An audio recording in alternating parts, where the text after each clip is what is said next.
How's it going, Blazers? This is David of Blade Banter. If you didn't know, I started the channel back in 2018 and actually started a company called Orion Knives. And then there's the Blade Banter channel. So just letting you know, as far as those things, gonna go back a little bit to kind of the roots of the channel. I guess when I first started out, it was more of a budget thing because I didn't really think it was very much worth it to buy anything more than 40 bucks.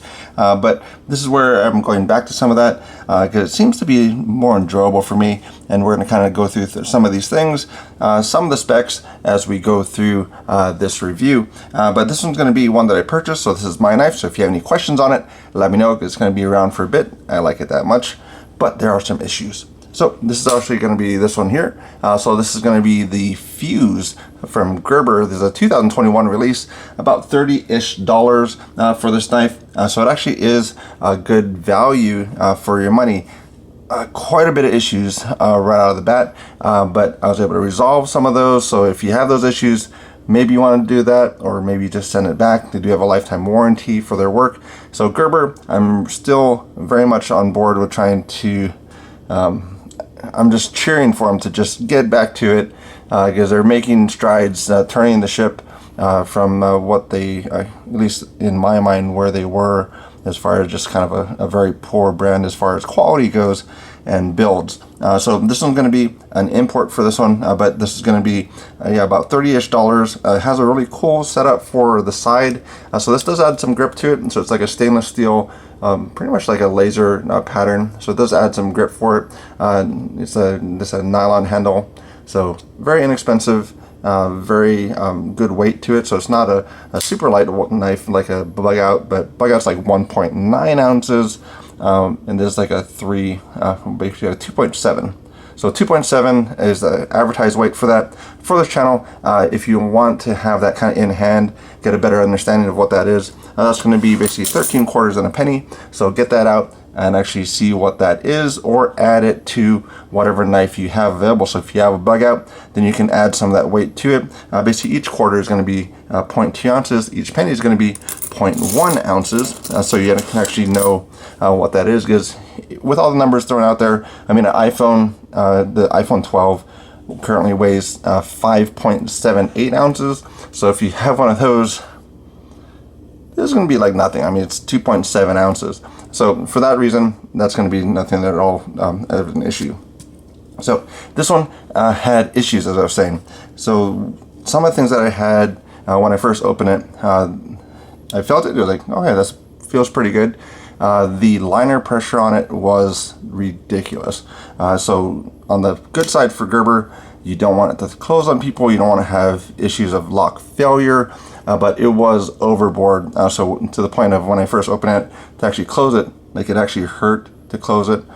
So that was one thing that was like almost like the worst part about it, because everything else seemed good, the style's good, the shape's good, the pocket clip's really good, but that first thing, just that amount of pressure needed, there's times I have to open it up and actually grab it this way to pull it to try and close it down, because that pressure was it was too much. So that one thing that I did change on it, so I disassembled it, bent the liner a little bit for it. Not recommended if you're not used to doing those type of things, or if you don't want to go that route, don't do it because you'll probably avoid something if you mess it up. But it's something I want to do because it's just something I want to mess around with, see if I could get to a point where I did like it. So I did do that. So I brought the liner pressure down to the point where I can operate it both right and left hand. So that was kind of a nice thing about it. So I could do those things, and actually it helped out with the action as well, because as you know, most times for action has basically 2 points to it as far as why you're going to get a drop shot for it. You're going to basically get in that detent ball pressure, plus you're going to have the pivot side. So also in disassembly, I was able to find out that this does have basically the brass washers, or bronze, whichever way they have it for it. But those are in there, so no nylon washers in there, but it actually closes pretty well, and then it will break in over time, just like any Benchmade or Spyderco that has those type of washers on there. So that's something that I did like quite a bit as far as this setup. So this is where I had that issue.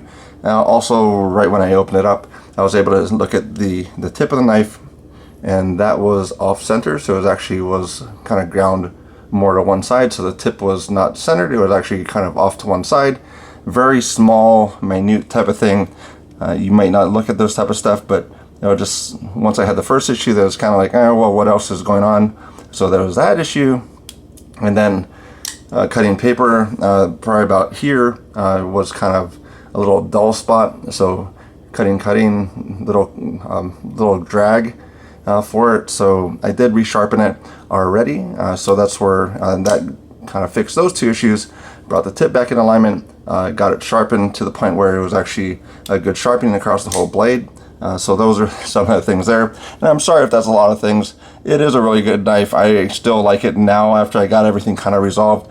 But if you're going to get it out of the package, you might have those issues that you don't want to mess with, and then you just stay away from it. But otherwise, if you're willing to do some of those things, or if maybe yours is better, because this is only one example, and yours might be fantastic and the best thing that you ever had, but that's just what I had with this one here. So what I had to do also is the harsh, basically the jimping on here. That was also a bit harsh. So even when I reduced the pressure on it, I felt that was a little bit sharp. So I did take a little Dremel to that and then kind of sand down basically this area to make it a little bit more rounded. So it is probably just stamped out without any finishing. I don't know if it has any tumbling or anything else, but that was a little sharp. So I did take that down as well. And so that got it to the point where it's very comfortable to operate, and then it actually works really well for it. So it's still something you can flick out. So at least how I have it set up now. I don't know if I can do the, yeah. So all those things work really well. And so this is where I was just trying to see what type of thing did this compare to, because I do have a fastball. I don't like the fastball. Fastball, at least the one that I have, the detent is too strong. So it's just, I mean, it fires well. But if you look at the design side of these two, you'll probably see it's pretty similar. Fuse is a little bit longer than the fastball. This one has a thumb stud, this one has the flipper tab, and no thumb studs. This one could have thumb studs because it does have the space for it. I just have to move that logo a little bit. But this is USA made. This one's an import, but I like the import in general after I was able to work with it. So this is one I've had. I don't really carry it very often. I actually do like the pocket clip on the import better as well. Most people probably will for the deep carry clip, but it goes in and out of the pocket really well. So it's about, this is one thing too. So if you made it this far, I have different specs on here. I do things with alignment pull gauge. So that's kind of the thing I use for that. I use protractor thingy. Is this protractor? I think this is protractor, but use this to kind of get the angle as far as where the blade ends up on, or the detent ball ends up on the blade. This is about 30% or 30 degrees on this knife here. But for clip retention, this is about 1 pound, 4 ounces. And one person said in the comments, and if you're listening to this, welcome back. But they said, that's ridiculous. That's the stupidest thing I've ever heard. 1 pound for a knife. It's like, yeah, it's 1 pound of retention. I'm not saying the knife magically weighs over 1 pound. Just this clip on the pocket, which I use a regular jeans on all the videos. So I basically get the pull on it. So to actually have this come out of the pocket, the highest tension that is coming when it comes out of the pocket is 1 pound, 4 ounces. So that is the retention of this clip, at least on the pens that I'm using for the thickness and everything. That takes 1 pound and 4 ounces to remove it from the pocket, which is actually really good.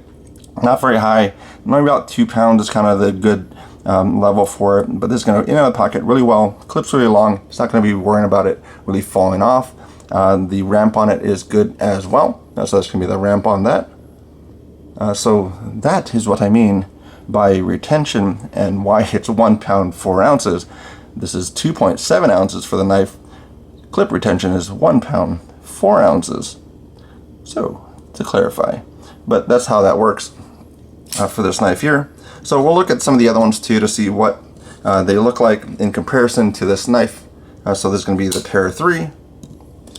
Some of the more popular ones, so Rat number 2, Bug Out, as we talked about earlier. And then we're always going to have it on here, as far as the Orion Solaris.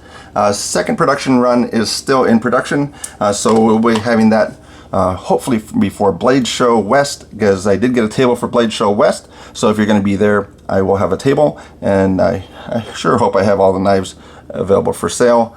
I'll probably have some of the toolkits, some of the sheaths, and other products that I might have available at that time too. But Gerber Fuse, 30 bucks. It's a pretty good knife. I like it quite a bit now that all those things are done. So it's a lot to go over as far as all those different issues with the knife, but it's really a good looking knife.